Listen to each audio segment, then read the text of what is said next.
इस समय हम किसी और चीज के बारे में नहीं मगर आपके बारे में सोच रहे हैं, क्योंकि सब कुछ हमें आपसे ही मिलता है।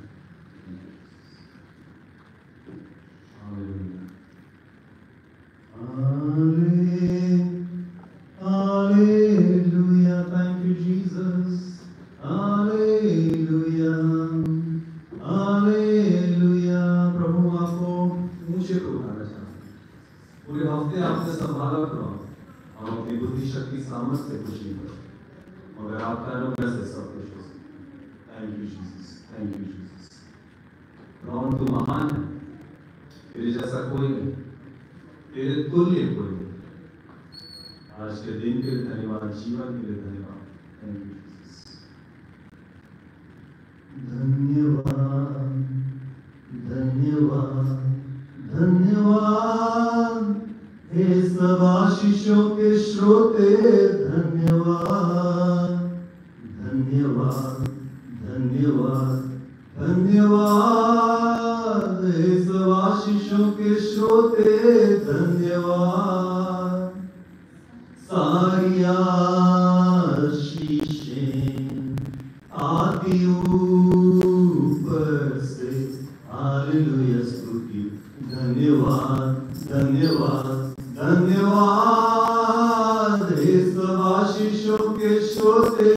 धन्यवाद, धन्यवाद, धन्यवाद, धन्यवाद हे सब आशीषों के श्रोते। धन्यवाद सारी आदर और महिमा को हम आपको देते हैं।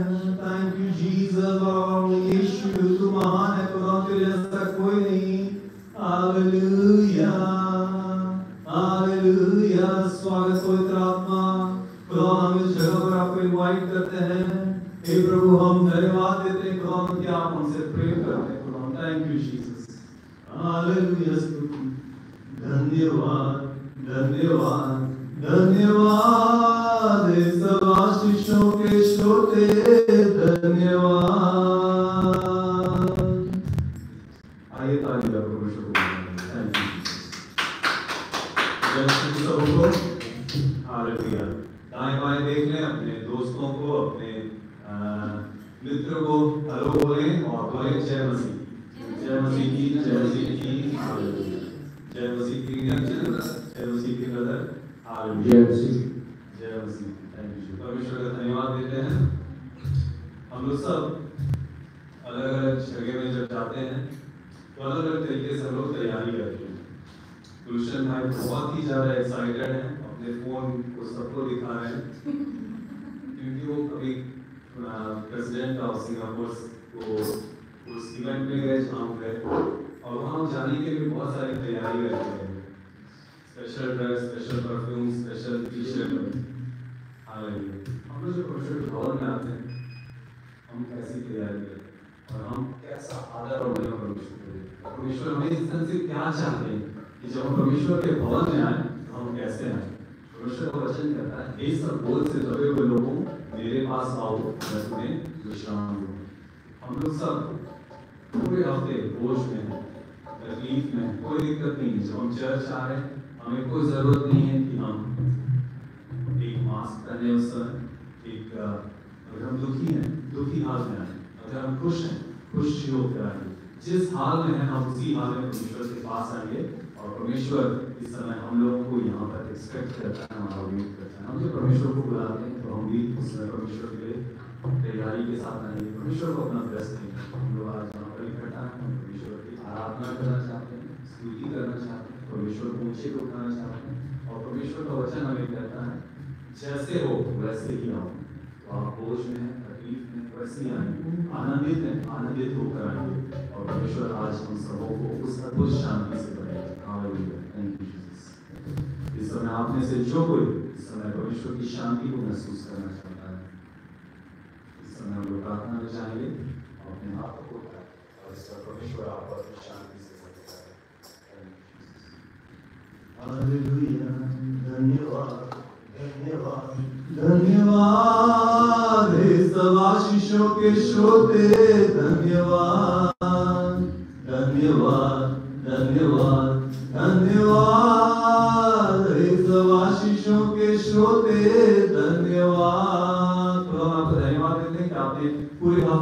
सबों को संभाला आज के दिन खुदा, हम यहाँ पर इकट्ठा हैं, हम आपको ऊंचे को उठाना चाहते हैं। आज का ये दिन खुदा आपने दिया, हम आपको इस समय धन्यवाद देते हैं। हम आज जिंदों की जमीन में जीवित हैं खुदा, आपको धन्यवाद देते हैं। हम आज आपके नाम को ऊंचे को उठाना चाहते हैं, यहाँ पर हम आपकी आराधना स्तुति करना चाहते हैं, और हम जिस हाल में खुदा उस हाल में आज हम आपके पास आना चाहते हैं। धन्यवाद देते हैं आपको, सब ओर से लोग मेरे पास आओगे तो विश्राम दूंगा। हे प्रभु, हम इस समय विश्राम के लिए आपके पास आए हैं। हे प्रभु, उस समय हम अपने मन का आनंद चाहते हैं, उसका सोर्स, उसका रीजन और कोई नहीं होता, आप हो।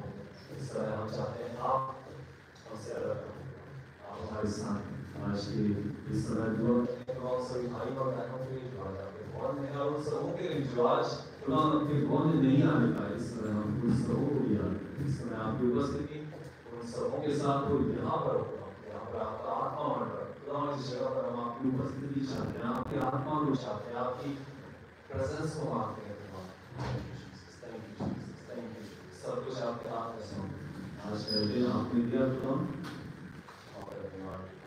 आज की स्कूल सर्विस को आपके हाथ में सौंप, आज के दिन हम चाहते हैं खुदा अपने हर एक ऐसे विचार, ऐसे सोच को आपकी ओर से हम यहाँ पर अभी करना चाहते हैं, इसे हम यहाँ पर छोड़ देना चाहते हैं। हम चाहते हैं आपकी बात यहाँ पर प्रवेश करें, और हम आपको यहाँ से लेकर जाएं, आप हमारे साथ सब कुछ आपके हाथ में सौंपें।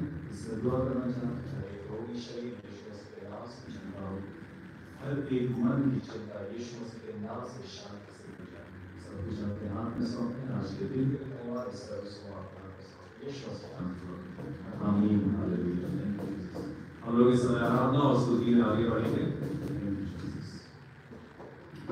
नेक्स्ट सॉन्ग आगे सिस्टर को हम लोग सिस्टर का आगे सॉन्ग से स्टार्ट करेंगे। Number 1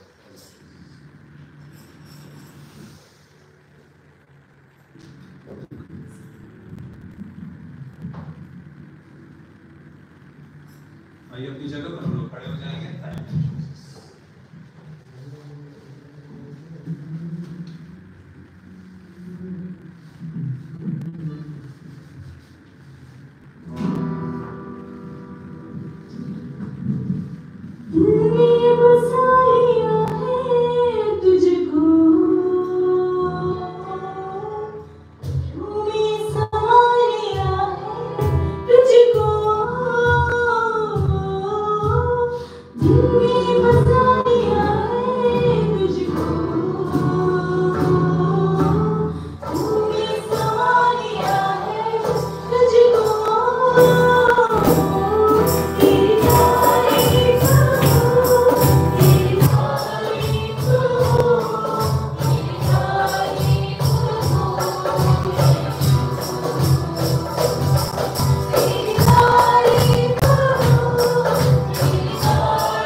Thank you.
Thank you, Jesus. परमेश्वर तू महान है, तेरे जैसा कोई नहीं।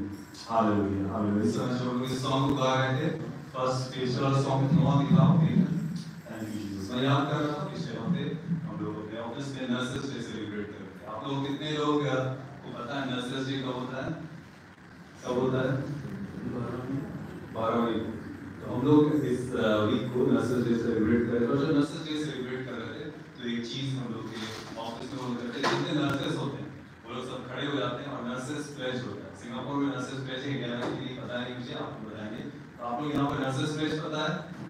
एक प्लेज होता है जिसमें वो आप लोग हाथ यहाँ रखते हैं और फिर बोलते हैं नर्सेस के रूप में हमारी क्या ड्यूटी है, हम उसको कैसे करेंगे, अपने जो क्लाइंट्स हैं, पेशेंट्स हैं, उनको वैल्यू, इंटीग्रिटी, ऑनर, रेस्पेक्ट के साथ कैसे हमको ट्रीट करेंगे। आप लोग है वो तो जब वो लोग इस गाना को गा रहे थे, मैं उसी को याद रखा। एक तरीके से हम लोग का कॉन्फेशन है, हम लोग का प्लेज, हम लोग परमेश्वर को देख रहे हैं, परमेश्वर हम आपको किस तरीके से प्रेम करते हैं। अभी कुछ टाइम पहले हम लोग ऑफिस में रनिंग भी करते हैं, तो एक सिस्टर को अचानक से हार्ट में पेन हुआ, तो उनको याद नहीं आ रहा था कि हार्ट लेफ्ट होता है कि राइट होता है। इतना ज़्यादा उनको पेन हो रहा था, ख्याल भी नहीं आ रहा था कि हार्ट लेफ्ट में होता है या राइट होता है। किधर होता है? हार्ट लेफ्ट में होता है। इंडिया में एक मूवी में डालोगे ना, हार्ट हमेशा लेफ्ट में होता है मगर राइट होता है। ऐसे बहुत सारे अभी इंटरनेशनल डे सेलिब्रेशन भी आ रहा है, हम लोग हार्ट में ऐसे रख के सिंगापुर प्लेज भी बोलते हैं। ये एक सॉन्ग है, इसको भी हम लोग जब गाएं केवल यहाँ से बहुत ही हम लोग क्या है, योग्य, केवल कोई और योग्य नहीं, केवल परमेश्वर ही योग्य है। ना कोई माता पिता, ना कोई टीचर, ना कोई सेलिब्रिटी, मगर योग्य कौन है? केवल परमेश्वर। और सारा आदर और महिमा किसको देंगे? केवल परमेश्वर, किसी और को नहीं। और हमारा भरोसा कौन है? केवल परमेश्वर। किसी और के ऊपर हम लोग को भरोसा नहीं करना है। आपके दोस्त हो, आपका पैसा हो, आपका वॉलेट हो, बैंक बैलेंस हो, सब कुछ फेल हो सकता है, मगर यीशु मसीह कभी आपको छोड़ेगा, कभी आपको त्यागेगा। और पवित्र केवल हमारा परमेश्वर जो है वो एक पवित्र परमेश्वर। हम लोग कई बार परमेश्वर के अलग अलग रूप को जानते हैं कि परमेश्वर चंगा करने वाला परमेश्वर, परमेश्वर दयालु परमेश्वर, परमेश्वर पवित्र, और परमेश्वर चाहता है कि हम भी पवित्र रहें। हालेलुया। हम लोग अपने घरों में अपने काम कर रहे हैं, अपने जीवन में पवित्रता को मेंटेन करते हैं। परमेश्वर पवित्र, हम लोग इस जगह में परमेश्वर को इन्वाइट करते हैं, हम लोग यहाँ पर पवित्र परमेश्वर को इन्वाइट करते हैं। ये होली ज़मीन है, हालेलुया। स्तुति प्रशंसा होती है केवल परमेश्वर को ही, हम लोग स्तुति और प्रशंसा। हालेलुया। आइए हम लोग नेक्स्ट सॉन्ग के साथ अपने वर्शिप में पढ़ेंगे, और इसमें हम लोग उसी फीलिंग के साथ केवल ज़बान से नहीं मगर हृदय से परमेश्वर की हम लोग परमेश्वर ऐसे आराधकों को ढूंढता है जो आत्मा और सच्चाई से। हालेलुया, हालेलुया,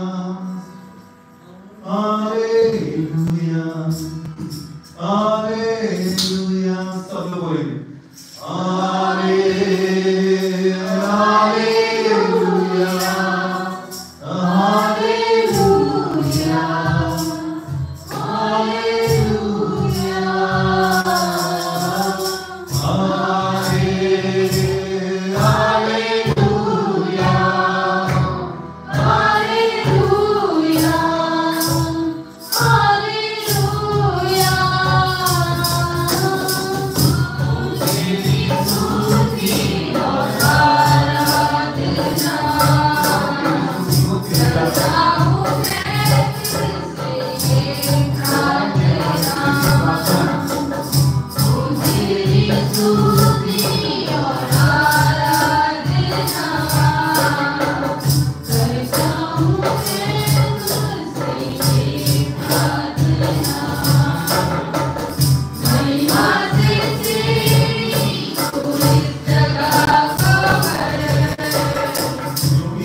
दुआ करते हैं हमारे लिए आराधना स्तुति आपके सामने ग्रहण योग करो इस समय गीतों के बाद हम चाहते हैं हमारी हृदय की कठोर भूमि इसमें कोमल हो ताकि इसमें आप थोड़ा सुन सकें जब हम प्रवाही को देखता हूँ हम आपके स्वरूप में इसमें हम दुआ करते हैं आपका वचन बदल देगा जैसे हम आए थे वैसे इस समय दुआ करते हैं उन सबों के लिए इसमें सबों के लिए दुआ करते हैं जो आपकी इच्छा पूरी करना चाहिए बार बार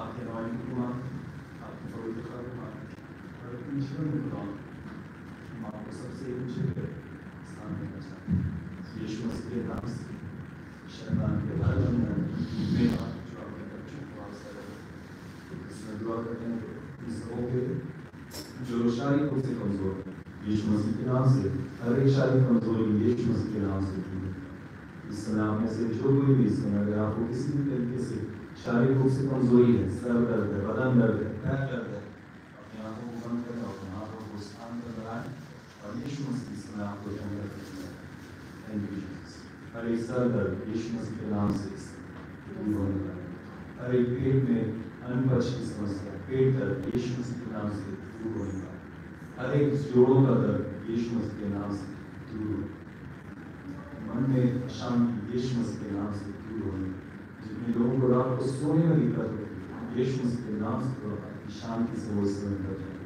इसमें अगर आप किसी और के लिए दुआ करना चाहते हैं मेरे पेरेंट्स के लिए माता पिता के लिए उनके लिए भी हम याद करेंगे और परमेश्वर उन्हें भी खुदा ने इस समय दुआ करना चाहते हैं हमारे परिवार में जो शायद हम दुआ करते हैं कि आप उन्हें चंगाई इस समय हम आपके स्वरूप को पढ़कर देखना चाहिए आप हमारे लिए कोई क्षमा है हमारे लिए परमेश्वर आप हमारे आदर और महिमा के योग्य परमेश्वर आप हमारे स्तुति और प्रशंसा के योग्य परमेश्वर आप पवित्र परमेश्वर इसमें दुआ करते हैं पवित्रता में पढ़ दें सब कुछ आपके हाथ में सौंपते हैं आज के सर्विस को आपके हाथ में सौंपते हैं गवाहियों को आपके हाथ में सौंपते हैं शेयरिंग को मैसेज को आपके हाथ में सौंपते हैं आप अपने प्रार्थना चाहिए आपकी इच्छा है आपको यीशु मसीह सब लोग बोलेंगे आमीन आमीन गॉड ब्लेस यू ऑल परमेश्वर आप सबों को बहुत अच्छी आशीष दे बैठने के पहले हम तारीफ करते हैं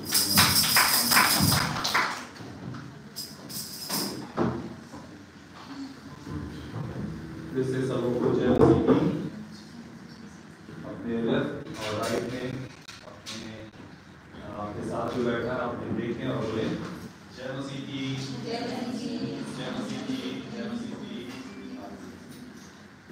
कुछ अनाउंसमेंट हम लोग के इंग्लिश हिंदी तमिल तेलुगु सर्विसेज हैं उनके टाइमिंग आप लोग नोट कर लें इंग्लिश हिंदी तमिल तेलुगु आपके कोई दोस्त हैं आप उन्हें भी इनवाइट करें परमेश्वर उन्हें भी बहुत ऐसे आशीष दे नेक्स्ट स्लाइड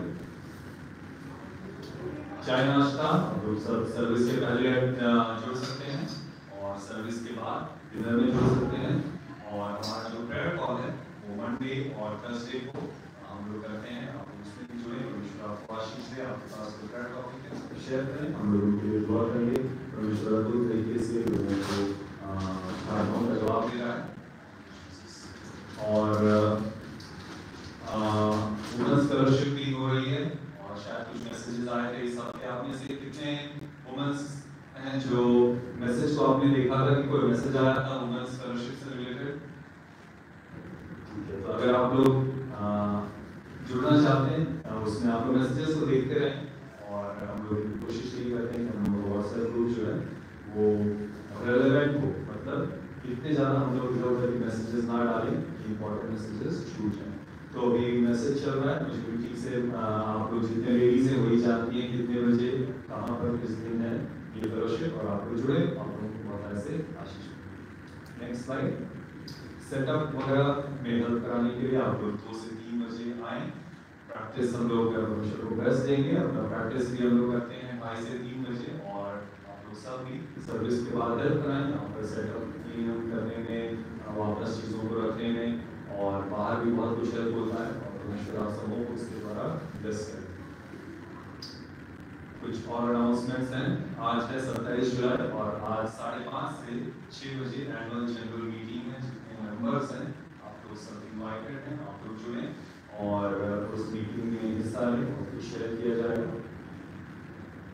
और आप में से कोई अगर मेंबर बनना चाहता है, आपने अपना नाम अभी तक नहीं दिया है, तो आप लोग जल्दी से जल्दी दे दें, वरना फिर नेक्स्ट वीक के लिए हम लोग वेट करेंगे। बीच में कर दे सकते हैं एनुअल जनरल मीटिंग साल में एक बार। 3 अगस्त को हम लोग बस की सर्विस करेंगे, बस में ही सर्विस करेंगे। हम लोग सबसे पूर्णिमा के लिए दुआ करते हैं, पीछा में सौंपते हैं कि उनको छुट्टी मिलने पाए और वो भी जुड़ने पाए।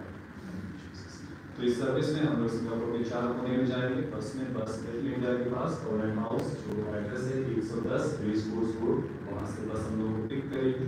4 कोने में जाएंगे, सर्विस बस के अंदर ही होगी और आप लोग बस में ही करेंगे और सब कुछ, और सिंगापुर के लिए हम लोग दुआ करेंगे और आप लोगों को खाना दिया जाएगा पैकेट में। हम लोग एक जगह इकट्ठा होकर डिनर एक साथ करेंगे, फिर वापस बस वहीं पर छोड़ देंगे 110 रेस कोर्स।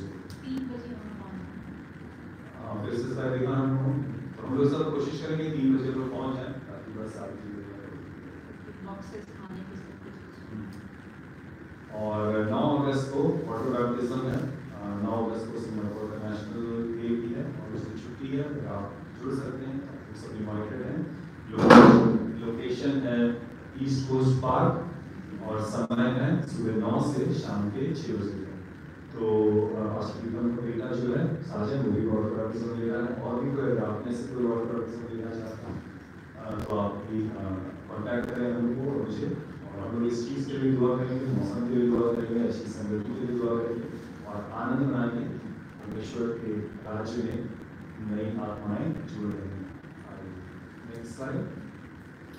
10 अगस्त को नोट कर लें, 9 अगस्त जो है सैटरडे है, उसके बाद जो 10 अगस्त को कंबाइंड सर्विस है, कंबाइंड सर्विस इंग्लिश और हिंदी की कंबाइंड सर्विस है जो हम लोग मेन हॉल में करेंगे।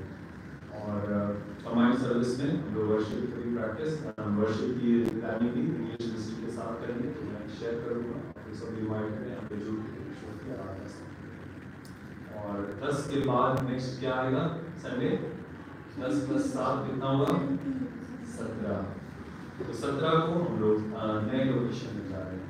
हम लोग की चर्च लोकेशन चेंज हो रहा है, हम लोग टीवा मेथोडिस्ट चर्च में जा रहे हैं जो कि चारों MRT स्टेशन के बीच में है। 4 भी इसके बीच में नहीं है, मगर चारों MRT स्टेशन के बीच में है। तो आप लोग वहाँ पर जुड़ सकते हैं, मैसेजेस आप लोग पढ़ते रहें। पहले से ही गूगल मैप्स और सब कुछ प्लानिंग कर लें। एक वीडियो भी है जो बाद में हम लोग ग्रुप पे शेयर करेंगे, ब्रदर जॉर्ज ने शेयर किया है MRT से निकल के कैसे चर्च में पहुंचे। लेकिन 4 MRT से नहीं, 2 MRT से उन्होंने बनाया है और बहुत ही आप लोग यूज करके पहले से ही प्लान करें। कोशिश करें कि संडे के दिन में उस दिन जैसे हम लोग किसी के बर्थडे में जाना है तो हम लोग पूरे पहले से ही प्लान करें, कैसे जाना है, कितने बजे पहुँचना है, मरीना स्टैंड जाना है, कितने बजे पहुँचना है। परमेश्वर के लिए अपना बेस्ट करें, परमेश्वर को अपना बेस्ट दें, पहले से ही तैयारी करें, पहले से ही बातें करें कि मुझे नहीं पता है, मुझे गाइड करो, मैं इस स्टेशन से आऊँगा, मैं इस लाइन से आऊँगा, मैं ब्लू कलर से आऊँगा, पहले।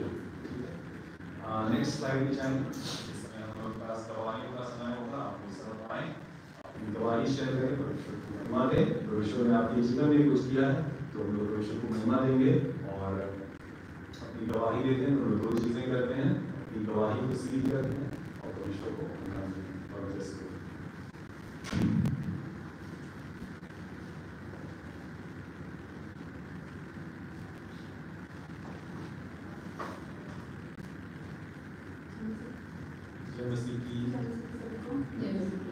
गवाही की आज मुझे छुट्टी मिलने वाली, कम से कम 1.5 महीने के बाद मैं संडे चर्च आने वाली, तो सारी महिमा सारा परमेश्वर, सारा आदर परमेश्वर को।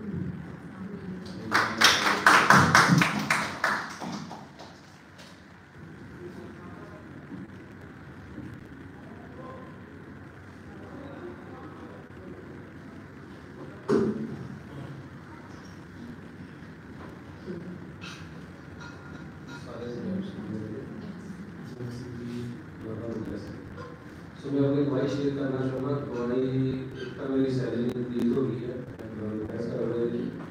और कल मैं पिछली प्राइम मिनिस्टर की सके। तो मुझे थैंक्स करता और उन्होंने संभाल के रखे और हमारे को बचा के रखे, फैमिली को, वाइफ को, बच्चे को, सारी चीज़ें को थैंक्स करता।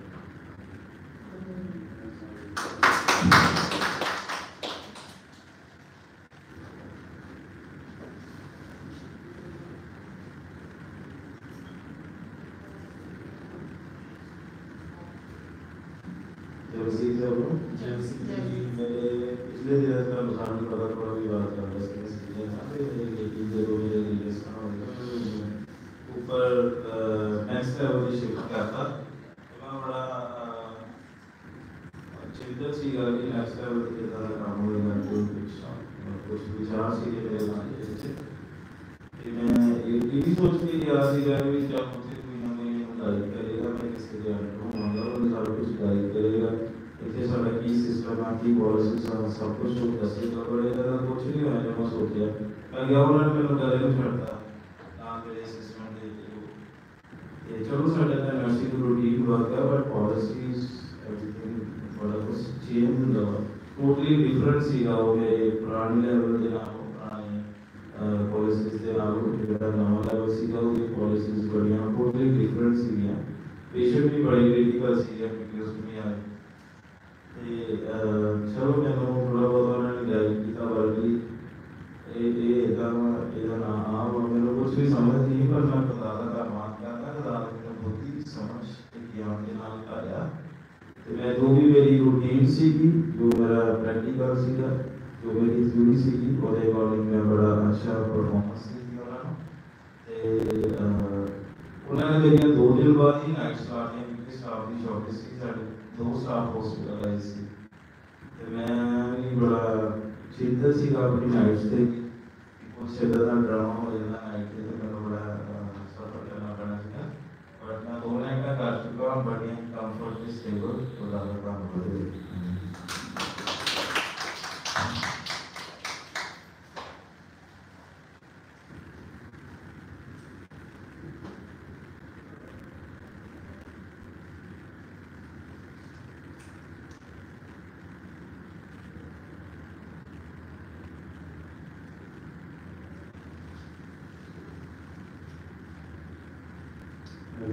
शेयर कर देता हूँ रमेश भाई की तरह मैं भी अपने काम पे जो मुश्किलों का सामना कर रहा था परमेश्वर ने अब तक संभाला है और आगे भी संभाले और हर एक कदम में जो परमेश्वर मार्ग खोलता है तो हम धन्यवाद देंगे वेट नहीं करेंगे परमेश्वर आगे भी हो जाए जब एंड हो जाएगा तब मैं गवाही नहीं परमेश्वर ने अब तक संभाला है हम गवाही देंगे आगे भी परमेश्वर संभाले मेरी एक दुआ है आप सबको भी परमेश्वर निजी रूप से संभाले परमेश्वर शेयर कर रहे थे मुझे भी सारी इंक्रीमेंट के साथ बोनस मिला धन्यवाद देते हैं और परमेश्वर संभालता है तो आगे भी मेरी यही दुआ है आप लोग सब भी एक दूसरे के लिए दुआ करते रहें और परमेश्वर अगुवाई करे आगे के कदमों के लिए तो सभी बातों के लिए परमेश्वर का धन्यवाद देते हैं और कोई गवाही के लिए आ रहा है चलिए घरों के साथ प्रार्थना के साथ इसमें वचन डालते हैं खुदा इस समय हम दुआ करते हैं हमारे मनों को आप तैयार हमारे हृदय की भूमि खुदा जो कठोर हो जाती है यीशु मसीह के नाम से पूर्ण होता है हे प्रभु जो हमने आराधना स्तुति कर जो गवाहियां सुनी इस समय उन सबों के द्वारा हमारा हृदय इस समय कोमल होने पाए आपका वचन जो हमारे हृदय में बोया जाए यीशु मसीह के नाम से इस जगह से हर एक हटाने वाली आत्मा को कैंसिल करते हैं ब्रेक और इस समय हम कहना चाहते हैं कि बोल तेरा दास सुन सब कुछ आपके हाथ में सौंपते हैं इस वचन पर यीशु मसीह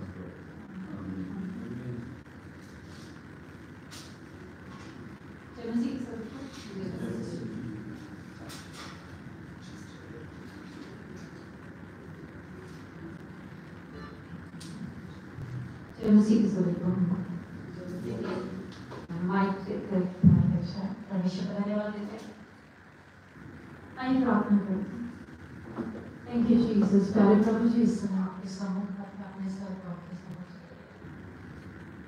पवित्र आत्मा इस समय आपकी सामर्थ को मांगते हैं आपकी अगुवाई को मांगते हैं आपकी सहायता को मांगते हैं प्रभु जी इस समय हम सिर्फ आपकी आवाज़ को सुनना चाहते हैं हमारी ऐसी आवाज़ भरमाने वाली आवाज़ भटकाने वाली आवाज़ और इधर उधर जहाँ ध्यान रहता है प्रभु यीशु मसीह के नाम से कैंसिल।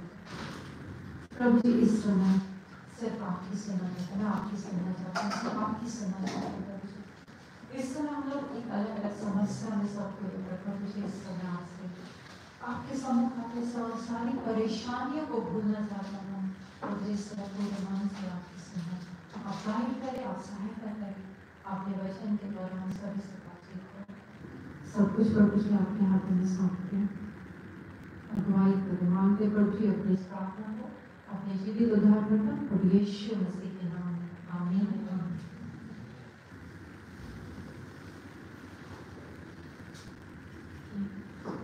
तो मैं मैसेज में जाने से पहले मैं हमेशा सवाल पूछती हूँ। मैं क्या सवाल पूछती हूँ? कहाँ पढ़ते हैं, कौन सी किताब में पढ़ते हैं, कहाँ पढ़ते हैं? तो गुलशन भाई बताइए कहाँ पढ़ते हम लोग? दुकान में कहाँ पढ़ते हैं? नहीं निकालते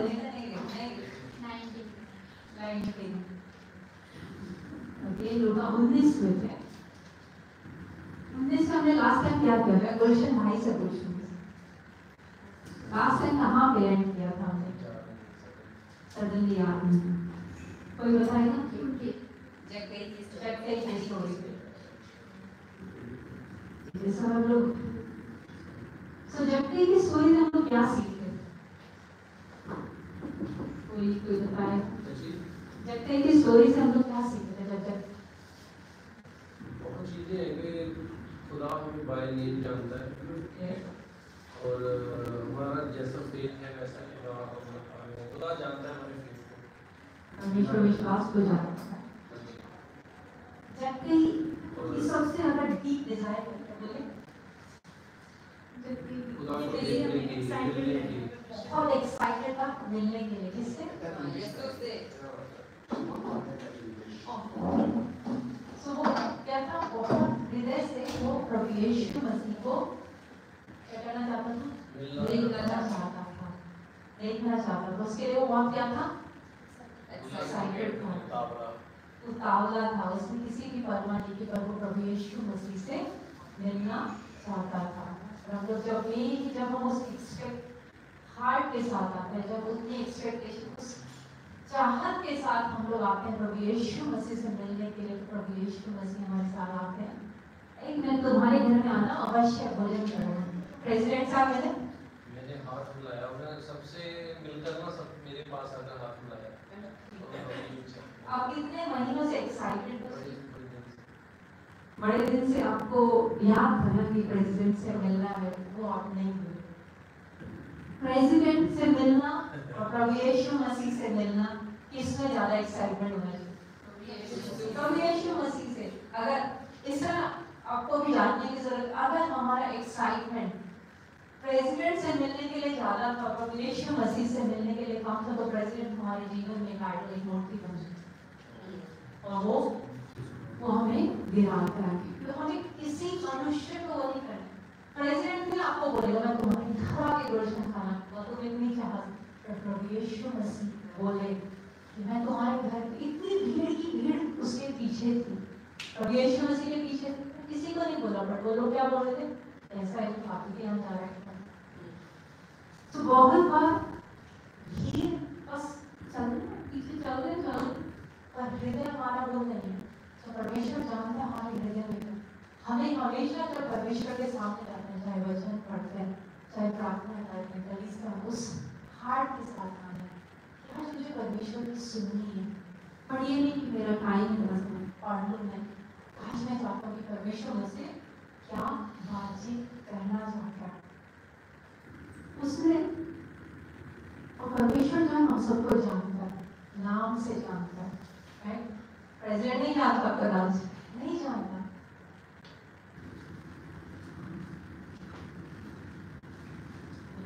जो परमेश्वर है वो नाम से जानता है। और जब तक को परमेश्वर को बोलने की जरूरत नहीं पड़ती कि तुम अपनी संपत्ति दे दो। वो धनी था, बाइबल में लिखा है धनी था। पर जब प्रभु यीशु मसीह हमारे जीवन में आते हैं ना, तो हमारा जीवन बदल जाता है। जो भी गलत है, जो कहीं कुछ भी गलत है, हम उसको सुधारते हैं। तो हमारे जीवन में अगर बदलाव नहीं आता बहुत ज़्यादा परमेश्वर के आने के बाद तो कुछ ठीक नहीं है। अगर हमारे जीवन में ऐसी चीजें अभी तक हैं जिनको पता हम जानते गलत है, उससे बाहर निकलने की कोशिश नहीं कर रहे तो ठीक नहीं है, क्योंकि कोई करते ही नहीं किया, सिर्फ देखना चाहता था और उसका जीवन बदल गया और उसके घर में उद्धार आया। प्रभु यीशु मसीह कहते हैं आज इस घर में उद्धार आया है, इसलिए कि यह भी अब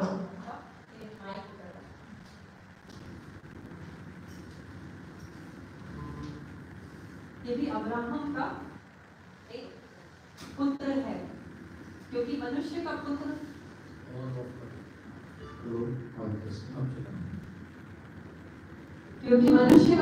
खोए हुओं को ढूंढने और उनका उद्धार करने आया है। तो बहुत बार हमको लगता है कि हम खो चुके हैं, ये ठीक नहीं है, हम लोग खो चुके हैं। पर जब हम एक फिर से परमेश्वर के सामने जाते हैं, फिर से जाते हैं, तो फिर से हमें रहम करता है। तो हम लोग आगे आज में जाएंगे। तो आगे वाला जो दृष्टांत है वो बात करते हैं 10 मोहरों के बारे में। इन्होंने आगे पढ़ा है उत्तर की पुस्तक को, मैं कहते हैं हमेशा पढ़ के आना। किसी ने पढ़ा है 10 मोहरों का दृष्टांत? नहीं पढ़ा, कोई बात नहीं, मैं फिर भी बोलूं आगे पढ़ना। क्या कोई बता सकता है ये दृष्टांत?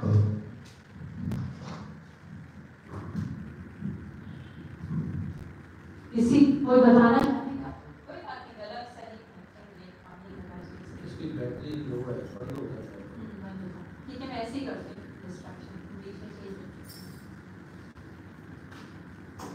तो 10 मोहरों का दृष्टांत जो है, आप में से कोई बताना चाहेगा? हल्का फुल्का कुछ भी 10 हुए क्या हुआ था? तो प्रभु यीशु मसीह जब ये स्टार्ट करते हैं वो कहाँ पहुँचने वाले हैं? नहीं कफर, अब यरूशलेम पहुँचने जा रहे हैं। वो पहले सामरिया से होते हुए फिर एक आता यरीहो से होते हुए अब यरूशलेम एकदम पहुँचने वाले हैं। और जब वो पहुँचने वाले हैं कि उसने एक दृष्टांत लिखे जब वो यरूशलेम के निकट थे, क्योंकि जो चेले थे सबको ही वो क्या समझते थे कि परमेश्वर का राज्य अभी प्रकट होने का, तो ये था कि अब आके हमें रोमन साम्राज्य से छुड़ाएगा, अभी आके राज करेगा। सबकी एक अलग सोच कि राजा आ रहा है।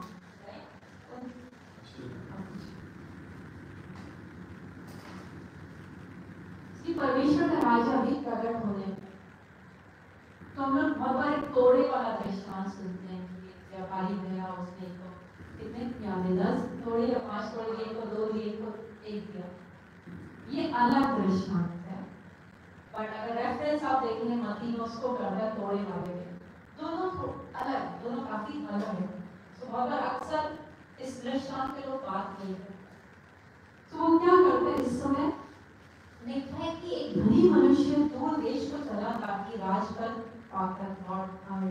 बहुत जरूरी है इस चीज को समझना कि यहाँ पे लिखा है धनी मनुष्य का क्या दूर देश को चला गया ताकि राजपद पाकर लौट आए। मैं स्टार्टिंग में बताना चाहूंगी यहाँ पे जो धनी मनुष्य है, अगर आप इसे रिलेट करेंगे प्रभु यीशु मसीह के बारे में बात करें कि प्रभु यीशु मसीह जो है कि दूर देश चले गए। दूर देश मीन्स जब क्रूसिफाई होंगे परमेश्वर के पास जाएंगे, फिर वो आएंगे उस राजपद पे लेके, एक राजा के रूप में, एक जज के रूप में।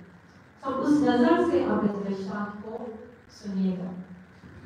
एक धनी मनुष्य दूर देश को चला ताकि राजपद पाकर लौट आए।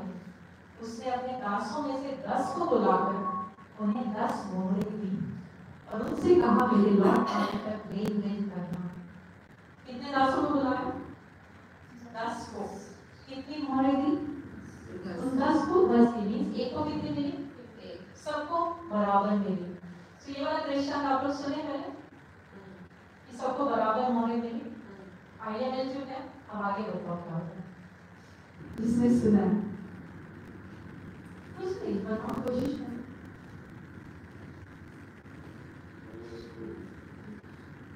मैंने जब आलू बोरी से समझा रहे एक पास आलू की बोरी की ओके वन वन ठीक है, कोई नहीं आप बताएं।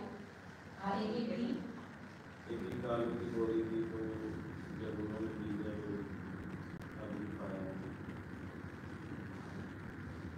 फसल फसल किसी की पैदा जितनी मेहनत की है। अच्छा, किसी ने कम कमाया, किसी ने ज़्यादा कमाया। ओके चलो, उसको भी हम थोड़ा रिलेट कर सकते हैं। तो उसने 10 को बुलाया और 10 को एक ही मोहल्ले की, और वो कि मेरे आने तक क्या करना, लेन देन करना। इसमें 2 पार्टीज हैं और फिर क्या, परंतु उसके नगर के रहने वाले उससे वैर करते हैं और उसके पीछे दूतों के द्वारा कहना भेजा, हम नहीं चाहते कि यह हम पर राज्य करे।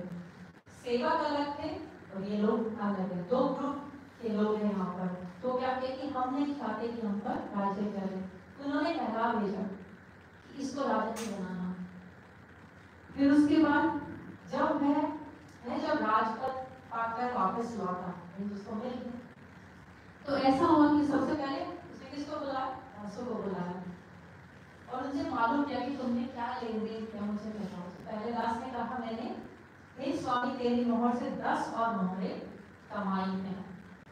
प्रभु इसमें वो क्या बोलता है कि उसने कहा, धन्य थे उत्तम दास, तो बहुत ही थोड़े में विश्वास योग्य निकला और 10 नगरों का पर अधिकार प्राप्त।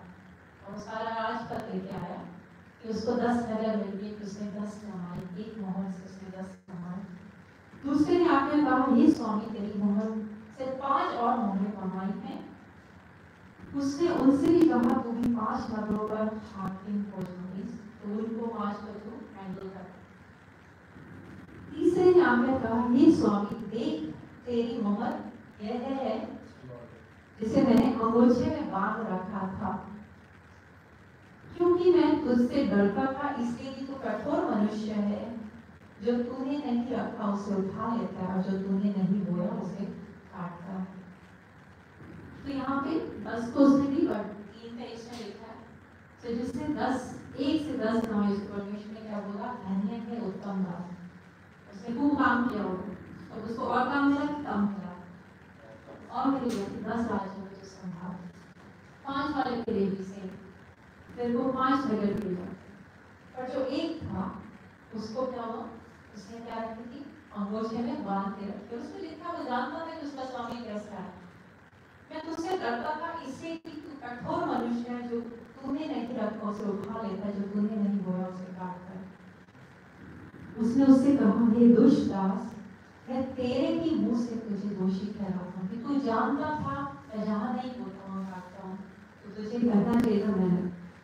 तो मुझे जानता था कि कठोर मनुष्य हूँ, जो मैंने नहीं रखा उसे उठा लेता हूँ, जो मैंने नहीं बोया उसे काटता हूँ। तो तुम मेरे रुपये सराफों के पास क्यों नहीं रख दिए, कि क्यों नहीं रखते कि मैं आपका ब्याज समेत ले लेता।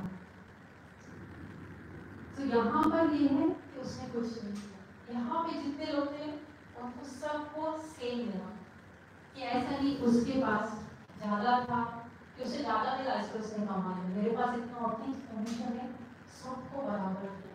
एक जो गिफ्ट है परमेश्वर ने हम सबको, एक चीज परमेश्वर ने हम सबके जीवन में परमेश्वर हम सबको बचा, जो सुसमाचार है वो बांट सकते हैं। उसके लिए जरूरी नहीं है कि आपको कोई औहदा मिले, कुछ हम बांट सकता है। अपनी कहानी, अपनी गवाही आप लोगों को बता सकते हैं। मैं क्या करूं, कितने लोगों को और मिल गया, सबको मिला, और तो बहुत सारे थोड़े में हम लोग क्या करते हैं, उस दिन हिसाब देना है कि जब वो राजपद लेकर उसके लिए भी परमेश्वर नहीं चाहते कि हम आलसी, नहीं चाहता परमेश्वर। जिसने मेहनत करी उसको और मिल गया। और आगे चलकर हम लोग देखते हैं कि उसका एक थोड़ा भी उससे, एक जो उसको मोहर मिली थी वो भी ले ली गई, और किसे जिसके पास 10 थी उसको दे दिया गया। लिखा है, जो लोग निकट खड़े तो उसने उनसे कहा, हुआ उससे ले लो, और जिसके पास 10 है उसे दे दो। उन्होंने उससे कहा, ही स्वामी उसके पास 10 मोहरें तो हैं, मैं तुमसे कहता हूँ जिसके पास है उसे दिया जाएगा, जिसके पास नहीं है उससे रह भी जो उसके पास है ले लिया जाए। उसके पास है क्योंकि वो देता गया, वो मल्टीप्लाई करता गया। तो जिसके पास है उसे और दिया जाएगा। बहुत बार हम लोग एक बार शेयर करते हैं, हम लोग देखते हैं बहुत जो परमेश्वर की सेवा करते हैं कि कहाँ से परमेश्वर को देखते हैं कैसे कैसे उनके जीवन में ब्लेसिंग पे ब्लेसिंग आती रहती है, क्योंकि वो थोड़े से थोड़े में विश्वास करते हैं। बहुत लोगों के पास बहुत कुछ होता है और वो उसको भी इस्तेमाल नहीं करते। हम लोग देखते हैं उनका जीवन नहीं रह जाता है।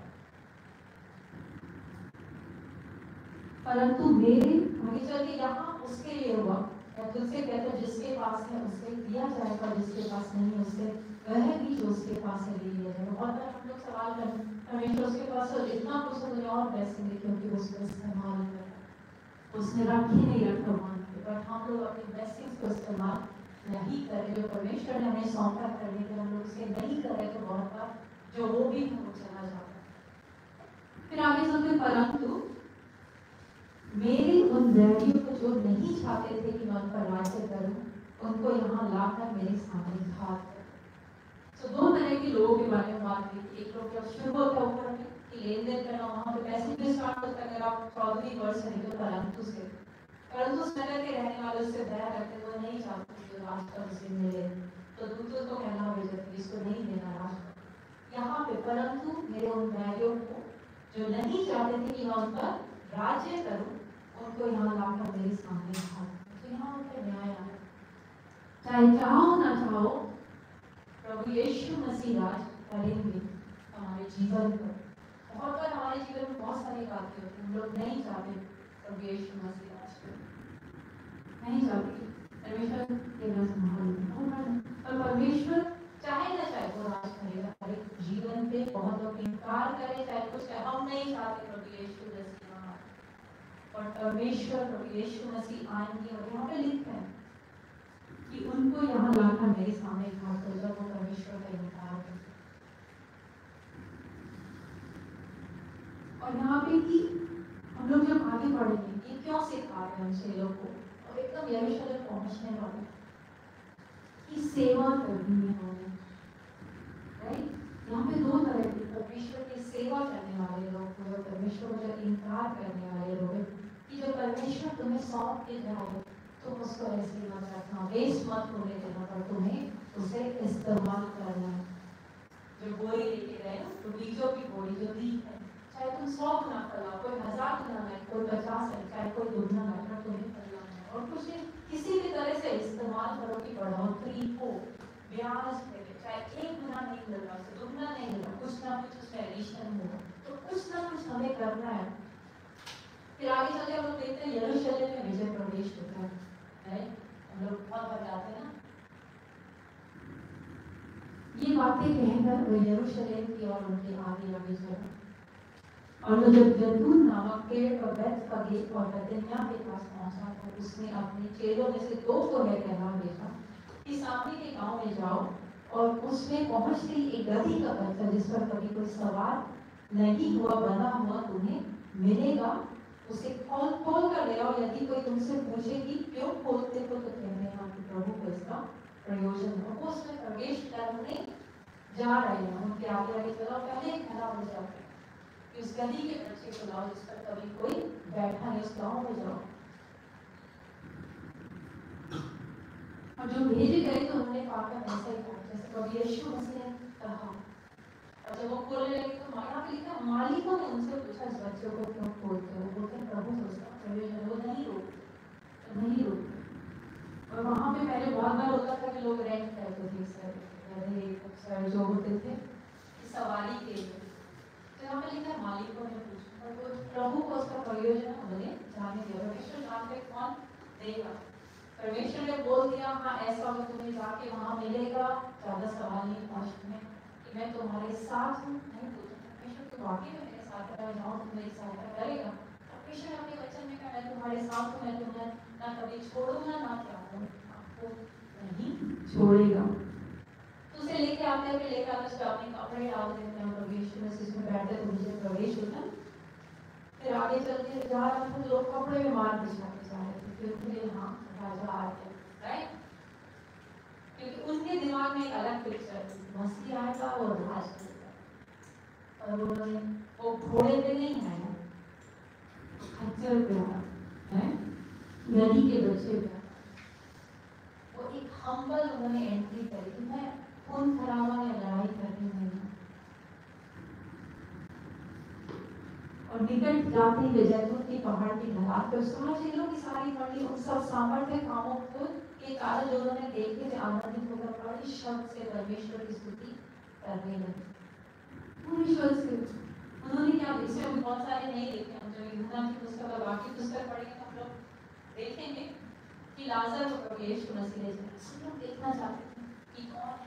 देखो सब लोग भीड़ की बड़े सामर्थ्य काम हुए कि धन्य है वह राजा जो प्रभु के नाम से आता है, स्वर्ग में शांति, आकाश मंडल में महिमा। पूरी भीड़ की भीड़ बाहर जा रही, कपड़े बिछाए जा रहे। तब भीड़ में से कुछ फरीसी से उससे कहने लगे, गुरु अपने चेलों को डांट। उसने उत्तर दिया, तो मैं तुमसे कहता हूँ कि यदि ये चुप रहे तो पत्थर चलाओ। तो वहां पे रोम साम्राज्य भी रोमन लोग राज्य कर रहे हो, कह रहे कि ये राजा इसको बोल रहे हैं कि तो धन्य है राजा आता है। और लोग एकदम गाय जा रहे हैं कि उनको है कि सिटी में जो है वो ना हो जाए, अफरा तफरी ना हो जाए। तो फिर इनको शांत करा, कहते ये शांत है तो पत्थर से लाएंगे। और बाइबल में लिखा है कि सारी जो पृथ्वी है, सारी जो संरचना है, परमेश्वर की प्रशंसा स्तुति गाती है। जैसे एक लोग पढ़ेंगे, बहुत सारे सॉन्ग्स भी है कि पृथ्वी है तेरी कविता, है ना, याद नहीं आ रहा से कुछ रागिनी वाले ना, सारी चीजें पत्थर की जो परमेश्वर की वो चिल्लावट वाली है कि तुम चुप नहीं करा सकते इसको। और जब मैं निकट आया, जब यरूशलेम के निकट आया तो उसे देख के बहुत मिलाप करने लगा। पहले भी हम इस चीज को देखे, यरूशलेम को देखे, वो नहीं चाहते कि वो नाश हो। कि कितनी बार मैं शांति का संदेश लेके तुम्हारे पास आया और तुमने नहीं पहचाना। बार बार मुझे रिजेक्ट करते हो, बार बार बहुत बार परमेश्वर का वचन आता है और हम लोग बहुत बार उसे रिजेक्ट करते हैं, नहीं करते। प्रभु यीशु मसीह मंदिर में जाते हैं सबसे पहले। इसका भी लिखना, ये मंदिर में जाके वो लोग क्या करते, मंदिर में वो क्या चल रहा होता है, लेन देन चल रहा होता है। लोगों ने अपने मंदिर जाके तो पहले भेंट चढ़ानी होती थी, तो वहीं से वो सोचते थे क्या लेना, वहीं से खरीद लेंगे। तो मंदिर के बाहर भी मिल सकता है, बड़ो मंदिर के अंदर उन्होंने पूरा लगाया कि वहां से जाके वो व्यापार कर रहे। उसने कहा, लिखा है कि मेरा घर ब्राह्मण का घर होगा, पर तुमने उससे डाकुओं की खो बना दी। तो हमें व्यापार करें तो गलत तरीके से हमारे और भी चीजों में पड़ोस में लेके अलग अलग तरह के वो जानवर उसमें बेचते। और प्रतिदिन मंदिर में जाकर उपदेश करता था और प्रधान याजक, शास्त्री और लोगों के प्रमुख उसे नष्ट करने का अवसर ढूंढते थे, परंतु कोई उपाय न कर सके कि यह किस प्रकार करे, क्योंकि सब लोग बड़ी चाह से उसकी सुनते। वो अवसर ढूंढते कि कैसे उसको नाश करे। जो फरीसी, जो सारे लीडर्स लोग थे वहां पे, सब लोग बड़ी चाह से सुनते। तो वो मंदिर में आकर रोज प्रचार करें, पर वो उसको समझ नहीं आ रहा तो कैसे पकड़े इसको, किसी तरह से पकड़ नहीं पा रहे, मुझे पकड़ना चाहते हैं। फिर सोचते हैं नेक्स्ट चैप्टर में 20 में लोग बात करते हैं कि अब यीशु के अधिकार पर प्रश्न करने लगते हैं। तो मुश्किल बहुत सारे सवाल आते हैं। तो यरूशलेम में जब अगर हम पढ़ेंगे ना, बहुत सारे हम लोग देखते हैं, बहुत सारे डिस्कशंस होते हैं किस अधिकार से तू करता है, तू हमें बता। कि वो मंदिर में लोगों को उपदेश दे रहा था और एक सुसमाचार सुना रहा था। प्रधान याजक, शास्त्री पुण्य आकर उससे पूछने लगते कि तू हमें बता कि तू इन बातों को किस अधिकार से करता है, कि वह कौन है जिसने तुझे अधिकार दिया है। तो कहता, मैं तुमसे एक सवाल पूछता हूँ, तुम ये बताओ कि यूहन्ना का बपतिस्मा स्वर्ग की ओर से था या मनुष्य की ओर से? वो लोग आपस में सोचने लगे कि अगर हम बोलेंगे स्वर्ग की ओर से तो वो कहेगा फिर तुमने उसकी प्रतीति क्यों ना की, क्योंकि उसने प्रभु यीशु मसीह की टेस्टिमनी, ये परमेश्वर का पुत्र, उसने दी गवाही कि तुम उसकी नहीं मानते। तो उन्होंने कहा स्वर्ग का बोलेंगे तो ऐसे फंसेंगे, और यदि हम कहें कि मनुष्य की ओर से तो लोगों को पत्थर मार डालेंगे, क्योंकि सब लोग जानते थे कि यूहन्ना भविष्यवक्ता। जब यूहन्ना का जन्म हुआ तो सब लोग जानते थे, जब पहले उसका पिता जो था म्यूट हो गया था, जो मंदिर में हो गया, सब लोग जानते थे। उसकी जो वाइफ थी एकदम बुजुर्ग हो चुकी थी, सब लोग जानते थे कि अगर बोलेंगे तो वैसे पत्थर करेंगे, तो कहते हैं हम नहीं बताते, हम नहीं जानते किसकी ओर से। सो प्रभु यीशु मसीह तो मैं भी तुम्हें नहीं बताता ये काम भी किस अधिकार से करता हूँ। फिर वो एक दृष्टांत बताते, प्रभु यीशु मसीह हमेशा दृष्टांत बताते हैं। जब लोगों से बात करते थे ना, सिंपली वो लोग समझने से इनकार करते थे तो उनको दृष्टांत बताते। अब ऑडियंस हमेशा माइंड में रखिए जब हम एक दृष्टांत सुने कि जब चेलों को बताते 10 नौ को तुम्हें किस तरह से सेवा करनी, उनको ऐसे आलस में नहीं बैठना, उनको करते जाना, मल्टीप्लाई करते जाना। यहाँ पे दुष्ट किसानों का दृष्टांत। तब मैं लोगों से दृष्टांत कहने लगा कि किसी मनुष्य ने दाख की बाड़ी लगाई और किसानों को उसका ठेका दे दिया और बहुत दिनों के लिए परदेश चला गया। जब समय आया तो उसने किसानों के पास एक दास को भेजा कि दाख की बाड़ी के कुछ फलों का भाग उससे लें, पर किसानों ने उसे पीट कर छूछे हाथ लगा दिया। फिर उसने एक और दास को भेजा, उन्होंने उसे भी पीट कर उसका अपमान करके छूछे हाथ लौटा दिया। फिर उसने तीसरे को भेजा, उन्होंने उसे भी घायल करके निकाल दिया। तब दाख की बाड़ी के स्वामी ने कहा, मैं क्या करूँगा, अपने प्रिय पुत्र को भेजूंगा, संभव है कि वे मेरा उसका आदर करें। जब किसानों ने देखा कि आपस में विचार करने लगे कि यह तो वारिस है, आओ इसे मार डालें तो निराश हमारी हो जाएगी। और उन्होंने उसे दाख की बाड़ी से बाहर निकालकर मार डाला। इसलिए दाख की बाड़ी का स्वामी उनके साथ क्या करेगा, वह आकर उन किसानों को नष्ट करेगा और दाख की बाड़ी दूसरों को सौंपेगा। यह सुनकर उन्होंने कहा, परमेश्वर करे ऐसा ना हो। उसने उठी और देख कर कहा, फिर यह क्या लिखा है, जिस पत्थर को राजमिस्त्री ने निकम्मा ठहराया है वही होने का सिरा हो गया। जो कोई इस पत्थर पर गिरेगा वह चकनाचूर हो जाएगा और जिस पर वह गिरेगा उसको पीस डालेगा। आपका ने सुना, समझ आया? उसने बोला किसान ने दाख की बाड़ी लगाई और प्रदेश चला गया। एक को भेजा, परमेश्वर चाहते हैं हमारे जीवन से फल, हमेशा फल, तो नहीं चाहते हमारा जीवन नष्ट हो। फल, वो फल से क्या होता है, परमेश्वर को ही महिमा मिलती है। फल के लिए उसने बोला भेजा, और उन्होंने मार्केट के बनाते, भेजते गए मार्केट के बनाते। तो स्टार्टिंग से जब हम लोग देखें भविष्य वक्त आते गए लोगों के पास, उन्होंने क्या करते थे, मार्केट से नहीं सुनते थे कि परमेश्वर के पीछे चलो, ऐसे करो, ये करो, नहीं सुनते।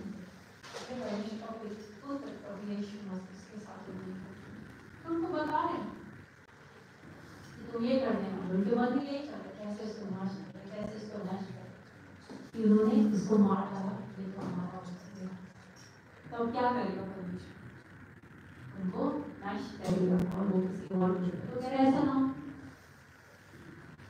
तो यहाँ पे उन्हीं से डायरेक्ट बात करें, वो समझ भी गए। और वो कहता है कि जिस पत्थर को राजमिस्त्री ने निकम्मा ठहराया था वही कोने का सिरा हो गया। कोने का सिरा बेसिकली एक स्ट्रॉन्ग फाउंडेशन के रूप में, कि वो एक नींव के रूप में, कि जिसको ठुकरा दिया वही नींव हो गया। उस पर लिखा है, जो कोई इस पत्थर पर गिरेगा वह चकनाचूर हो जाएगा और जिस पर वह गिरेगा उसको पीस डालेगा। सो जो कोई प्रभु यीशु मसीह पे गिरता है, मींस अपने आप को हम्बल करता है, दीन करता है, उसका जो घमंड है वो दूर हो जाता है, वो दीन हो जाता है, जो कुछ भी उसे बुराई वो दूर हो जाती है, चकनाचूर हो जाएगा। और जिस पर वह गिरेगा उसको पीसता, कि जो उस पे नहीं गिरता, जो खड़ा रहता, जिस पे वह गिरेगा उसको नाश करेगा। और आगे जब हम पढ़ेंगे उसमें लिखा, उसी घड़ी शास्त्रीय प्रधान याजकों ने उसे पकड़ना चाहा क्योंकि वो समझ गए थे कि हम पर यह दृष्टांत व्याकरण के लोगों से करें।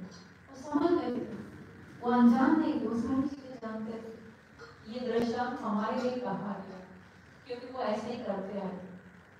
जो बहुत बार परमेश्वर का वचन सुनते हैं, परमेश्वर का आत्मा से बातचीत करते हैं कि हाँ ये मेरे लिए है, पर हम लोग अपने बेटे को बहुत बार कठोर कर देते हैं और चाहते हैं किस तरह से घुमा, किस तरह से घुमा कि हम पर दृष्टांत कर पाए तो लोगों से करें।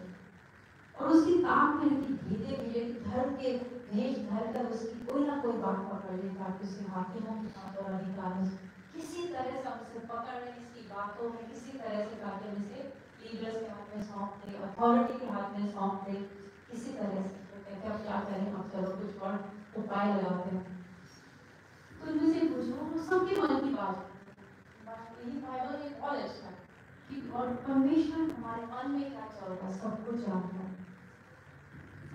एक गुरु हम जानते हैं कि ठीक कहता है, तो ठीक सिखाता है, किसी का पक्षपात नहीं करता, पर परमेश्वर का बात सच्चाई से बताता है। मुझसे बोला पता नहीं प्रजा युद्ध के है कि नहीं, तो पकड़ना चाह रहे हैं, क्या हमें कैसा कर देना उचित भी नहीं? हाँ, हालांकि ना कि हमें टैक्स देना चाहिए, कैसा तो नहीं, तो परमेश्वर के राज्य के बारे में समझाता है कि वो तो असली राजा नहीं है, मतलब कि परमेश्वर हमारे पर इसको देना चाहिए कि नहीं। तो उसने अपनी चतुराई को काटकर उनसे कहा, एक दिनार मुझे दिखाओ, इस पर किसकी छाप और नाम है? उसने कहा केसर का। तो उसने उनसे कहा जो केसर का है वो केसर को दो, और जो परमेश्वर है वो परमेश्वर को। वो लोगों ने वे लोग क्योंकि सामने इस बात उसे पकड़ न सके, वरना उसके उत्तर से अचंभित होकर चुप रहे। कितना सिंपल आंसर, कितना डिफिकल्ट भी था। हमें कर देना चाहिए कि नहीं देना चाहिए? हम लोग सिर्फ यही करते हो नहीं, जो है नियम हमें कहा कि जो केसर है वो केसर का उसका क्या बना हो। पर बहुत बार परमेश्वर ने जो हमें दिया है, सबको एक एक मोहर दी है, हमसे हम एक एक मोहर दिए, सबको हम तोड़े दिए, किसने? परमेश्वर से। परमेश्वर के हमें मल्टीप्लाई करना और वो चुप हो। फिर आप वो लोग यही पूछ, किसी तरह से हम किसी प्रकार से धर्म की बात में से पकड़े और हम लोग इसे अधिकारियों को सौंपा, किसी तरह से हम पकड़े, तो चाहते थे कि हम उसे कैसे नाश करवा पाए। फिर सदुकी जो कहते हैं कि मरे हुओं का जीव नहीं, वो रेजरेक्शन में विश्वास नहीं करते थे, वो लोग विश्वास नहीं करते थे कि मरे हुए जीव नहीं। और वो ऐसे ही सवाल पूछने आए कि मरे हुए से चिपके जाए। उसमें बोलते हैं ये गुरु मूसा ने अपनी हमारे लिए लिखा है कि इसमें ये नहीं आता कि किसी कोई जो है निसंतान मर जाए, उसकी वाइफ उसके भाई से जो उससे शादी हो जाए, तो जो पहली संतान होगी वो बड़े भाई के लिए वंशज कहलाती है, जिसकी प्रॉपर्टी से मिल जाती है। वैसे करके बताते हैं कि पहले भाई की मृत्यु होगी, वो निसंतान मर गया, फिर दूसरे भाई ने उससे शादी करी, जो उसकी वाइफ थी वो भी निसंतान मर गया। तो इसी तरह से 7 भाइयों ने उससे शादी करी, 7 की पत्नी हो चुकी और वो भी मर गई, बाद में 7 मर गए, कोई संतान नहीं। तो इस युग की संतानों को हम पूछते हैं कि अब जब मरों में से जी उठेंगे, वो तो विश्वास भी नहीं करते मरों में से जी उठेंगे, मरों में से जी उठेंगे, तो वह 7 में किसकी पत्नी हो चुकी? प्रभु यीशु मसीह कहते हैं इस युग की संतानों में तो विवाह होता है, और जो लोग इस योग्य ठहरेंगे, जो इस योग्य ठहरेंगे कि उस युग को और मरे हुओं में से जी उठने को प्राप्त करें, वे ना विवाह करेंगे ना विवाह में दिए जाएंगे। जो उस योग्य ठहरेंगे, जो कि मरों में से जी उठने को प्राप्त करें, और वे ना विवाह करेंगे और ना विवाह में दिए जाएंगे। वे फिर मरने के भी नहीं, क्योंकि वे सर्वदूतों के समान होंगे और पुनरुत्थान की संतान होने से परमेश्वर की भी संतान होंगे। उनको बताते हैं कैसे जो मरों में से जी उठेंगे जब हम उस युग में जाएंगे, तो परमेश्वर के संतान कहना या स्वर्गदूतों के समान है, या स्वर्गदूत नहीं होगा, परमेश्वर के क्या लिखते हैं? संतान होंगे। परंतु इस बात को मरों में से जी उठकर मूसा ने ये झाड़ी की कथा में प्रकट कि वहां पे भी कैसे मूसा बताते थे कि अब्राहम का परमेश्वर, इसहाक का परमेश्वर, याकूब का परमेश्वर कहते हैं, जब लेके जाते हैं कि उनको जानते थे। तो जो परमेश्वर है, इस उसमें क्या बात कि अब्राहम, इसहाक और याकूब मरे हुए नहीं, परमेश्वर जो है मरे हुओं का परमेश्वर नहीं, परमेश्वर जीवितों का परमेश्वर। तो परमेश्वर जो है मुर्दों का परमेश्वर नहीं। तो जब मूसा हम लोग जब बोलते हैं तो मरों में से जी उठकर उस युग को परमेश्वर की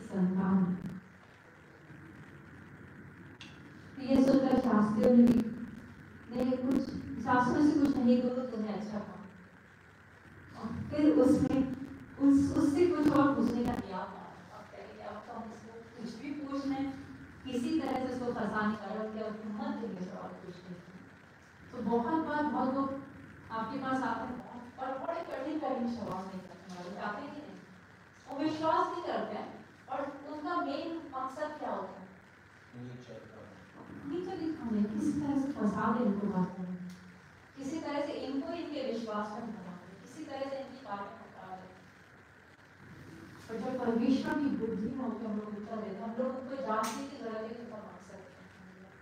बहुत हर डिस्कशन आपको करने की जरूरत है।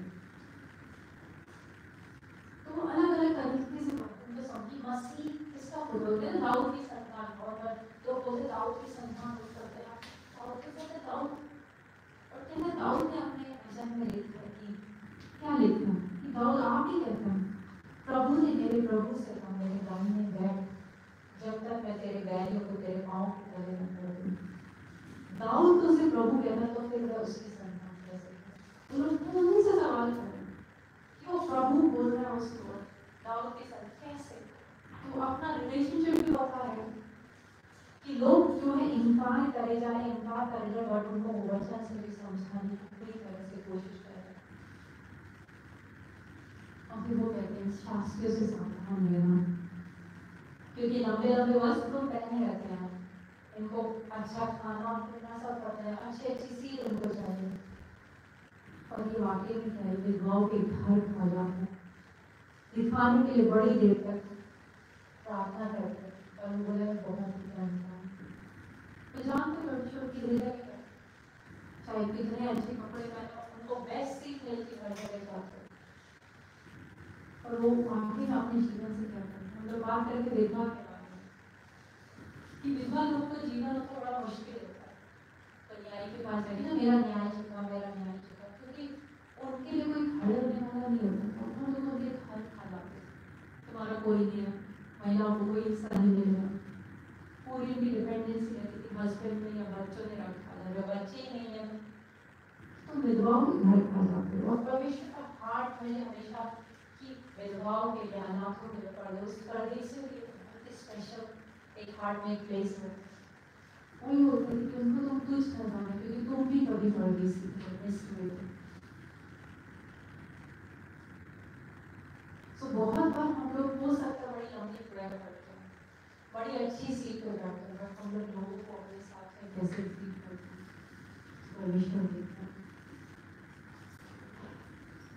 फिर हम लोग आगे 21वें अध्याय में हम लोग पहुंच चुके हैं कि कंगाल विधवा को, ये बहुत बार हम लोग सुनते हैं, इसके बारे में सबने सुना, तो सब लोग इसको अच्छे से जानते हैं। फिर उसने आंख उठाकर देखा, धनवानों को अपना अपना दान भंडार में डालते। मतलब जब लोग दान डालते हैं देखा है, बहुत सारे चर्चेस में भी होते हैं कि सामने ऑफरिंग बॉक्स होता है, हम लोग तो पास करते हैं, पर उसमें लोग सामने आके क्यू से आके डालते रहते हैं, ढलते रहते हैं। तो वहाँ पे ये था जो भी कस्टमर जिस तरीके से वो डालते हैं वो लोगों को नजर आता है। तो धनवानों को डालते देखा, फिर उसने एक कंगाल विधवा को भी उसमें 2 दानियां डालते, विधवा और कंगाल। तब उसने उनसे कहा, मैं तुमसे सच कहता हूँ कि इस कंगाल विधवा ने सबसे बढ़कर डाला है, क्योंकि उन सब ने अपनी अपनी बढ़ती में से दान में से कुछ डाला, परंतु इसने अपनी घटी में से अपनी सारी जीविका डाल दी। इसको हम लोग बहुत बार सुने हैं, बहुत गहराई से सुने हैं, सबने सुना है, सबने सुना। तो यहाँ पे गिविंग बेसिकली सैक्रिफिशियल गिविंग, कि धनवानों के बाद इतना थोड़ा सा मैं डालूं उनको, और उनको लगता बहुत डाल दूं, तो कितना डाल दिया, किसी ने भर के डाला है, किसी ने उससे वो काम मैटर नहीं करता। परमेश्वर बहुत बार बहुत जगह पे मैटर करता है, जब आप लोग कहीं डोनेशन करते हैं, आप इतना करेंगे कुछ हो जाता है, इतना करेंगे आपको ये दे देंगे उतना। परमेश्वर के भवन में ऐसा नहीं है, परमेश्वर के सामने ऐसा नहीं है। परमेश्वर के सामने सबसे ज्यादा हार्ट कंगाल है, जिसके पास कुछ नहीं था, उसने 2 दमड़ी डाली, रोज का सब उसने अपनी सारी जीविका डाल दी। मुझे एक स्टोरी शेयर करने को मन है, कुछ टाइम पहले मैं एक बुक और डॉक्टर योंगी जो कि साउथ कोरिया में है, उन्होंने उनका सबसे बड़ा वो है चर्च, बट उसको स्टार्ट करने से पहले वहाँ से वो शुरू नहीं किए। वो कैसे बचाएंगे, छोटी बच्ची उनके साथ परमेश्वर सुसमाचार बांटा था, उनको ठीक ही थी, उन्हें जब पढ़ा उनका जीवन बदल गया। तो उनकी परमेश्वर उनके मन में आता था। उस समय वर्ल्ड और बहुत सारी चीज़ें पैसे की बहुत तंग थी, बट उनको चर्च चलाना, चर्च स्टार्ट करना, परमेश्वर बहुत सारी चीज़ें मन में डाली। वो लोग प्रेयर करते थे, गिविंग के लिए प्रेयर करते थे। उन्होंने अपनी बुक में लिखा था कि एक बार उनके पास कम से कम 90 साल की मतलब एक मीटिंग चली, एक बुढ़ा बहुत बुरी औरत आई और आंसू के साथ उसके पास उसने जिसमें चावल खाते हैं, एक कटोरा और एक चॉपस्टिक का सेट, तो उसने लाके उनको दे दिया, ये मेरे पास है। रोते हुए मेरे पास और कुछ नहीं है, मेरे पास सिर्फ एक बर्तन चावल खाने के लिए और ये खाने के लिए, मैं ये परमेश्वर को देना, मेरे पास और कुछ नहीं। तो उन्होंने मतलब उसने बोला मैं तो पेपर पे रखती हूँ, ऐसे कहीं से लेके हाथ में करूँ, बट मैं कुछ देना चाहती हूँ परमेश्वर के, मेरे पास और कुछ नहीं।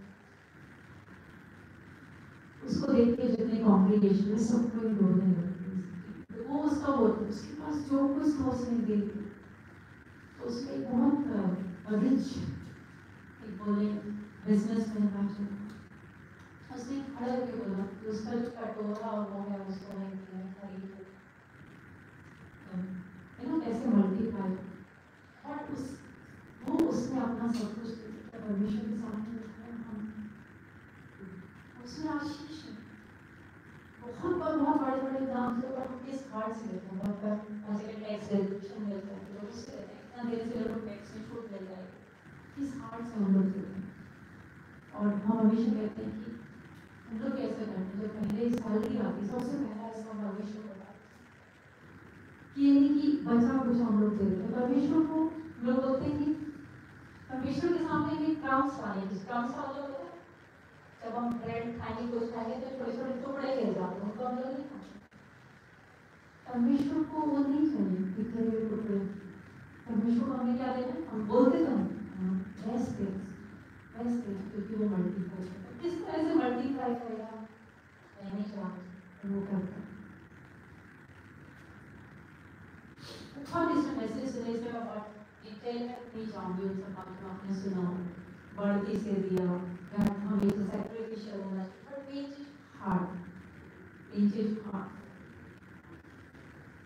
मंदिर के विनाश की भविष्य आगे चल के मंदिर का विनाश भी होता है। जो कुछ लोग मंदिर में ये विषय बात कर रहे थे कि ये कैसे सुंदर पत्थरों और भेंट की वस्तु से सवारा है, उसने दिन आएंगे जिनमें यह सब जो तुम देखते हो उनमें से हम किसी पत्थर भी ना छूटेगा जो ढाया होता है।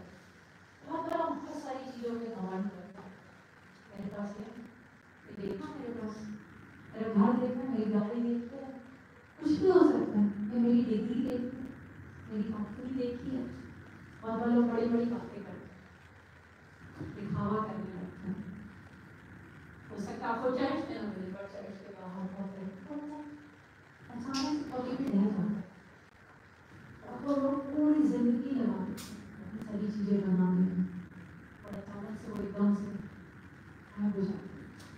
हमें चीजों पे हमें वो नहीं करना, पढ़ाई नहीं करनी है, भरोसा नहीं करना, क्योंकि कभी भी जा सकती है, तो कभी भी जा सकती है। चाहे वो बोले कि मंदिर है, ये थोड़ी जाएगा, एक चीज है कोई क्रॉस बना के अपने कुछ नहीं हो सकता, कोई नहीं जा सकता। किसी चीज को हम लोग को घमंड नहीं करना, किसी चीज को हम लोग को बड़ा नहीं करना। मैं घड़ी इसलिए देखती कि मैं नहीं चाहती कि 5:30 पहले हो जाए। मुझे बोलती कि संकट और कलेश के बार बार कैसे दिन आएंगे, और वो यरूशलेम में जा चुके हैं, समय जो है बहुत कम है, और जितनी बातें वो कर रहे हैं बहुत गहराई वाली बातें कि इतने कि एंड जब आता है हमेशा उसका डीप सीक्रेट्स भी आता है, और हमेशा होते लोग यीशु मसीह दुश्मन बनाने में पीछे नहीं थे, और ऐसी बातें नहीं बोलते थे कि लोगों को मीठी मीठी उनके सामने ऐसा पढ़ो सच को मोहब्बत हम लोग कोशिश करते हैं एक मीठी नहीं सच बोल रहे उनके पीछे पड़े नाश करने के उससे सब बातें बोल रहे मतलब मंदिर सब रह जाएगा ये क्या समय होगा बार समय बोलते चौकस न लो भरमाए न जाओ क्योंकि बहुत से मेरे नाम से आकर कहेंगे मैं वही और यह भी कि समय निकट आ पहुंचे कि बहुत लोग आके बोलेंगे नहीं समय नहीं हम लोग हमेशा सोचते हैं कि समय आ चुका है और लोग आगे बोलते हैं मसीह हम लोग बोलते हैं थोड़े थोड़े टाइम में कोई ना कोई खड़ा हो जाता है थोड़े थोड़े टाइम तो उनके पीछे ना चले जाना हम लोग को किसी के पीछे नहीं चले परमेश्वर आगे होता है जैसे पिछले आसान में कौन थी बस नजर आई तुम्हें अगर हम लोग क्लास में जाते थे वहाँ पे हम लोग के ग्रुप में पापा थे बुजुर्ग थे जिस ग्रुप में मैं जाती थी सारे बुजुर्ग लोग थे मैंने मॉर्निंग सेशन लिया था तो उसमें बोले कि रात को वो लोग सो रहे थे अचानक से सिंगापुर में बिजली बहुत तेज कड़कती है बहुत तेज कड़कती है इंडिया में नहीं कड़कती बिजली तो कहती इतनी तेज कड़की वो नींद से उठते तो उसको लगा कि कभी यीशु मसीह आ तो सबको उठा दिया तब मैं शेयर कर रही काफी बुजुर्ग उसके पोते होते तो बहुत बार की हाँ कि उसने घबरा नहीं जाना जब तुम उनकी चर्चा सुनो आजकल हम बहुत ज्यादा सुनते हैं हाँ ये कंट्री इसके साथ लड़ाई हो रही है उसके साथ लड़ाई हो रही है क्योंकि बाइबल में लिखा है ऐसा होना अवश्य है जब तुम लड़ाई और दंगों की चर्चा सुनो तो घबरा ना जाना क्योंकि इनका पहले होना अवश्य है परंतु उस समय तुरंत अंत ना हो इस चीजें होंगी जैसे जब बर्थ वालों पास बहुत पैंट्स आते हैं बोलते हैं बर्थिंग पैंट्स आते हैं वो पेन होता है बट होता है बट बढ़ता जाता है तो ये सब चीजें होती रहती हैं होंगी कम आएंगी और धीरे धीरे उसकी फ्रिक्वेंसी बढ़ती जा रही है तो समय निकट आता जा रहा है और हम किसी के पीछे नहीं मिले जाति पर जाति और राज्य से राज्य चढ़ाई करेंगे बड़े बड़े भूकंप होंगे जगह जगह अकाल और महामारी पड़ेगी और आकाश से भयंकर बातें और बड़े बड़े चिंता होंगे ये सब हम लोग देख रहे हैं बहुत सारी चीजें अभी कोविड आया उसमें ना महामारी आ गई परंतु इन सब बातों से पहले भी मेरे नाम के कारण तुम्हें पकड़ेंगे और सरकारी और पंचायतों में सौंपेंगे और बंदी गृह में डलवाएंगे और राजों और हाकिमों के सामने भेजेंगे बात करो पड़ोसी विष्णु के बारे में हम लोग देखते हैं बढ़ता जा रहा है इंडिया में और ज्यादा बढ़ जाता है और बहुत सारे देश ऐसे जहाँ पे आप बाइबल नहीं कर सकते इवन बाइबल बोल भी नहीं सकते पता आपको नहीं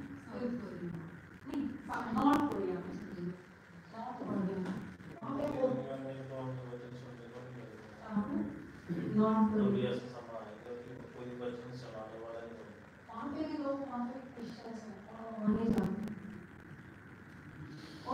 इसको पढ़ के मुझे वही याद आया था इतनी बुरी कंडीशन है लोगों की पर वो फिर भी वहाँ पे पता है क्या होता है दक्षिण साउथ कोरिया से बहुत बलून्स होते हैं परमेश्वर के वचन वर्सेस डाल के उड़ाते हैं किसी के पास अलग अलग तरीके से बहुत बड़े शिपमेंट्स आते हैं इधर हाँ चीज़ों के बीच में छोटा छोटे वर्सेस हो जाते हैं जब लोग उसे पढ़ते हैं तो जानते बहुत लोगों ने ग्रहण किया बहुत लोगों ने ग्रहण किया और किस तरह से वो अपने फेथ को करते हैं और कितने मारे जाते हैं उसके चलते कितना प्रसिद्ध और यहाँ पे कि और वो जो अवसर होता है आपको पकड़ पाएंगे तुम्हारे लिए गवाही देने का अवसर हो जाएगा इसलिए अपने अपने मन में ठान रखो कि हम पहले से उत्तर देने की चिंता न करें जब ऐसा नहीं कि क्या करेंगे ऐसे करेंगे बहुत सारी चीज़ों की हम प्लानिंग करते हैं परसिक्यूशन में प्लानिंग नहीं कर सकते जो बोलते हैं जैसे हार्ट में पेन उसको पता नहीं चलता हार्ट लेफ्ट साइड होता है कि राइट साइड होता है पर उस समय जब तुम पकड़वाई जाओगे तो मैं तुम्हें ऐसा बोल और बुद्धि दूंगा कि तुम्हारे सब विरोधी सामने रखने में और उन्होंने इस चीज़ को देखा जो विरोधी थे अभी थोड़ी देर पहले बड़े बड़े मुश्किल सवाल आ रहे थे हमने ये पढ़ा बाइबल में अभी कोई पूछेगा तो हम लोग वैसे जवाब दे सकते हैं और उसके अंदर करेगा पूछ और लोग उनके पास भी पूछने को कुछ नहीं तो ऐसे कि मैं तुम्हें ऐसा बोल और बुद्धि दूंगा कि तुम्हारे सब विरोधी सामने रखने में न कर सकूँ तुम्हारी माता पिता और भाई और कुटुंब के मित्र भी तुम्हें पकड़वाएंगे यहाँ तक कि तुम मेरे से कुछ को मरवा देते हो और जब मैं नोट करने के बारे में सुनी तो ऐसे ही होता है ऐसे ही होता है वहाँ पे परिवार के लोग एक दूसरे के बता देते हैं कि ऐसे कर रहा है बच्चों को ये सिखाया जाता है ट्रेनिंग की जाती है कि